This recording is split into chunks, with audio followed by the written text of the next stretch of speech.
నారాయణపేట జిల్లా వ్యాప్తంగా వర్షం దంచుకొట్టింది.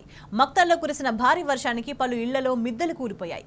గత వారం రోజులుగా ఎడతెరిపి లేకుండా కురుస్తున్న భారీ వర్షాలకు కేశవ్ నగర్లోని 8 ఇళ్లలో మట్టి మిద్దెలు కూలిపోవడంతో ప్రజలు భయాందోళనకు గురవుతున్నారు. విషయం తెలుసుకున్న బీఆర్ఎస్ నాయకులు ఇళ్లను పరిశీలించి బాధితులకు నిత్యావసర సరుకులను పంపిణీ చేశారు. ఇళ్లు కూలిన ప్రదేశాల్లో ఎవరూ లేకపోవడంతో ప్రాణాపాయం తప్పింది. ప్రభుత్వం స్పందించి బాధితులకు నష్టపరిహారం చెల్లించాలంటూ డిమాండ్ చేశారు.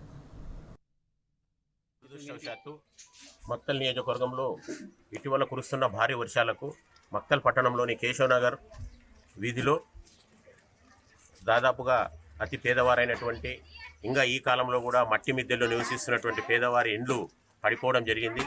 ఇందుకు గాను మా యొక్క కేశవ్ నగర్ వీధికి చెందిన కౌన్సిలర్ రాములు మరియు బీఆర్ఎస్ పార్టీ పట్టణ పార్టీ అధ్యక్షులు హనుమంతు గారి సూచనలు సలహా మేరకు ఈరోజు బీఆర్ఎస్ పార్టీ తరఫున ఇక్కడ ఉన్నటువంటి బీఆర్ఎస్ నాయకులం అందరము కలిసి ఈ వీధిలో ఉన్నటువంటి పడిపోయిన ఇళ్లను పరిశీలించడం జరిగింది.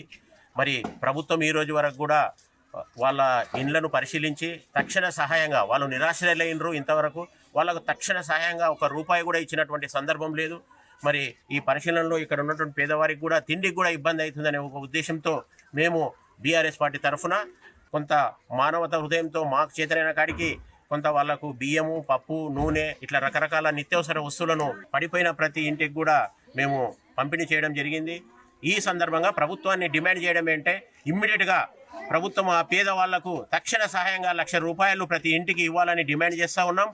అలాగే 1 నెల లోపల తప్పకుండా ఈరోజు ప్రభుత్వం ప్రకటించినటువంటి పేదవాళ్ళకి ఏదైతే ఇల్లు ఇస్తామని ప్రకటించిందో మొట్టమొదట ఈ నియోజకవర్గంలో ఎక్కడైతే ఇండ్లు పడిపోయి నిరాశ్రయుండో వాళ్లకు పార్టీలకు అతీతంగా పార్టీ కార్యకర్తలకో ఎవరికో ఇవ్వకుండా అతి పేదవారైనటువంటి నిరాశ్రయులకు తప్పకుండా ఇండ్లు కల్పిస్తారని చెప్పి ప్రభుత్వాన్ని ఇక్కడ ఉన్నటువంటి శాసనసభ్యులను మేము ప్రత్యేకంగా పార్టీ తరఫున డిమాండ్ చేస్తూ ఉన్నాం.